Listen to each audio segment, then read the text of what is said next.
This is section 10.4b, hyperbolus. So we're going to do another example of finding the standard form. Let's suppose that we have a problem where we are given the vertices and the asymptotes. So find the standard form of the hyperbola with vertices at 3, -5 and 3, 1, and asymptotes y equals 2x minus 8 and y equals negative 2x plus 4. Alright, as usual, the first thing to do is to sketch a rough graph. Alright, you want to start with that because that's going to give you more information. Alright, so pause the video, sketch a rough graph, and then resume when you have it sketched.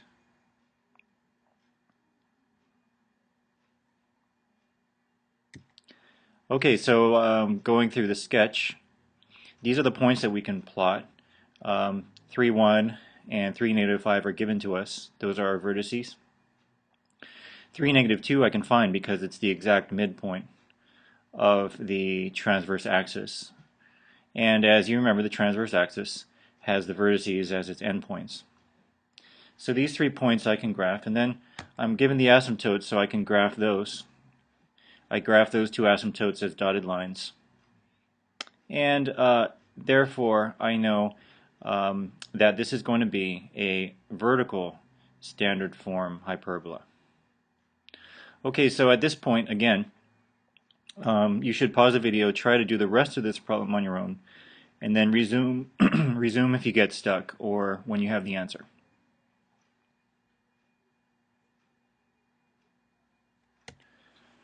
Okay, so we're going to plug the information that we extracted from the problem and from the graph into our vertical standard form. Y minus k squared over a squared minus x minus h squared over b squared equals 1. So what do we know? Alright, well, we know a, and follow the mouse arrow now. I'm tracing out the transverse axis. And as I trace out the transverse axis here, okay, you can see that the length of it is 6 units because it goes from 1 to -5 from the vertices y coordinates. Alright, so if the length of the transverse axis is 6 units, half of that is 3, and so a is 3. I also know my h and k because 3, -2 is my center, and so h is 3 and k is -2. So the last thing I need to find is b, and this is where the asymptotes come in. Since t is vertical, the transverse axis is vertical, well, m equals plus or minus a over b. And you can simply refer to your notes on the vertical standard form for that. Alright, the slope m is equal to a over b plus or minus a over b. Now, we can just use the positive slope for that, because the asymptotes, the only difference in their slope is a sign. So since we're only trying to find b, let's just use the positive slope. And the positive slope, now follow my mouse arrow again. I'm circling now, and way up in the upper right corner of the screen, I'm circling the equation of one asymptote. And now I'm also circling the equation of the other asymptote. And notice that the m is 2 or -2, the slope. Okay, the slope is 2 or -2. So we're going to use just this positive slope 2 as our m. And since we know a, we can use that information to solve for b. Okay, so 2 equals 3 over b. Where did this come from? Well, I know that m equals 2. Okay, so I put 2 in for m here. I know that a is 3, so I put 3 in for a. And I'm trying to find b. So that's why I just put b as a variable. And then simply solve for b, and you find that 3/2 equals b. We now have all the information we need for this problem. We have our a, our b, our h, and our k, and we simply fill those in. Y plus 2 squared over 9 minus x minus 3 squared over 9/4 equals 1.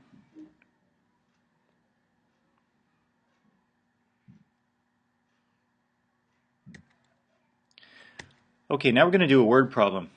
2 microphones that are 1 mile apart record an explosion. Microphone A receives the sound 2 seconds before microphone B. Approximately where did the explosion occur? Alright, and what you need to keep in mind for this problem is that the speed of sound is approximately 1100 feet per second.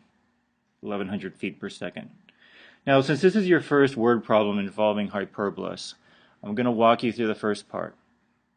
But a couple things to point out. One is that hyperbolas are used in navigation. They're used to locate objects. They're also used in sound detection. So the word problems that we're going to study in this chapter, in this section, deal with those kinds of applications.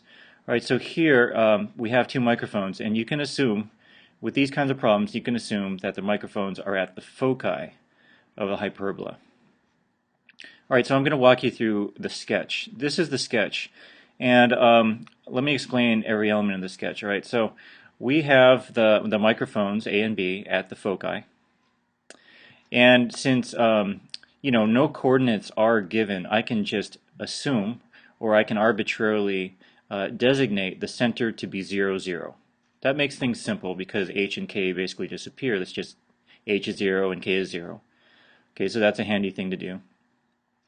I also know that the microphones are a mile apart. And since there are 5,280 feet in a mile, that's why I have written 5,280 down here. And I know that that is 2C. Now, why is that 2C? Well, if C is the distance from the center to one focus, and C is also the distance from the center to the other focus, then the distance from focus to focus is 2C. And that's where this comes from. 2C equals 5,280. Now, a little trickier. Where does 2A come from? Okay, well, the problem tells us that microphone A receives the sound 2 seconds before microphone B. That means there is a difference of 2 seconds. Okay, now if sound travels 1100 feet per second, well then in 2 seconds it travels 2 times that, which is 2200. Okay, so now I'm circling the fundamental equation that is behind all hyperbolas, which is d1 minus d2 equals t. All right, d1 minus d2 equals t, the length of the transverse axis. That means then that the distance the sound travels to microphone B from the explosion minus the distance the sound travels to microphone A from the explosion is going to equal 2A, or the transverse axis. And that's precisely where I get 2200 from. Okay, there is a difference of 2200 feet in how far the sound travels to microphone B compared to how it travels to microphone A.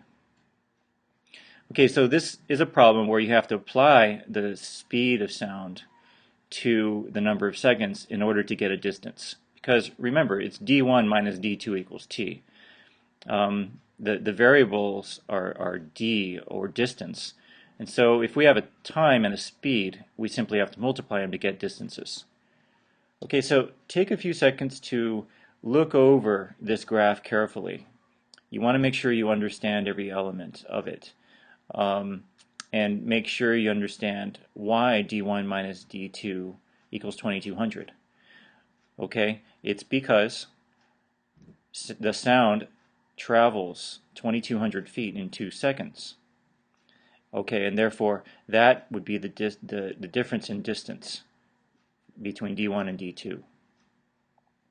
Okay, so the next part of this problem is to find the standard form. What you want to do is find the standard form, and that standard form is going to tell you on which part of the hyperbola the sound is. Now, just a quick little thing about this hyperbolic application. All right, usually you don't have just when you're trying to detect where something is, you don't have just 2 microphones. Okay, in real life you'd have a microphone B, a microphone A, and then a microphone C. A microphone C would either be on the same horizontal line as the other 2 microphones, or it could also be about the same distance apart, but directly vertical, or directly vertically above or vertically below one of the microphones. Okay, now this is called hyperbolic trilateration. All right, when you are trying to pinpoint where something is.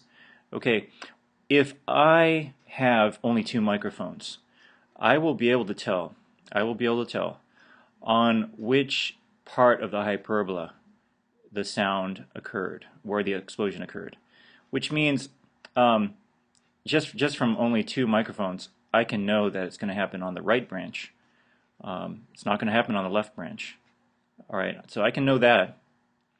And you know where the hyperbolas are is completely arbitrary as well, because all that matters is the distance. If, for example, if the difference in time were 3 seconds, or 4 seconds, or 5 seconds, I would have a completely different hyperbola, even though the foci would be the same. Okay, so if you're interested in hyperbolic trilateration and you want to know more about it, I can talk to you a little bit more about it in class. You know, basically the way it works is that you pinpoint an object where two curves of two different hyperbolas intersect. Okay, but since in this problem we only have two microphones, the best we can do is to know on what curve the explosion occurs. Okay, without a third microphone, we cannot pinpoint exactly where the explosion happens. However, in real life, you would have 3 microphones in an application like this. Okay, so the next thing that you should do is find the standard form for this particular hyperbola. All right, so the sketch, you can get a lot from the sketch. You should pause the video, do this on your own, and then resume when you have a standard form for this hyperbola.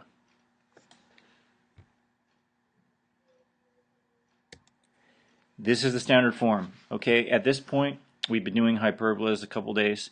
Walked you through a lot of different solutions, so you should be able to get this. All right, x squared over a squared minus y squared over b squared, okay, is what's going to give you this standard form. Okay, now of course, since it's horizontal standard form, the x-coordinate comes first, and everything that you needed was on the graph, because basically you got A is going to be 1100, you've got C is going to be half of 5280, and then you can get B once you have A and C, because you know that C squared equals A squared plus B squared. Okay, so that's all you need for this problem. There will be a couple problems like this in the classwork. And once again, if you are curious about hyperbolic trilateration, just ask me in class and I can, quickly go over it for those of you who are interested in that. The classwork, please write these review exercises down, and we'll be doing them in 2 days. See you in class.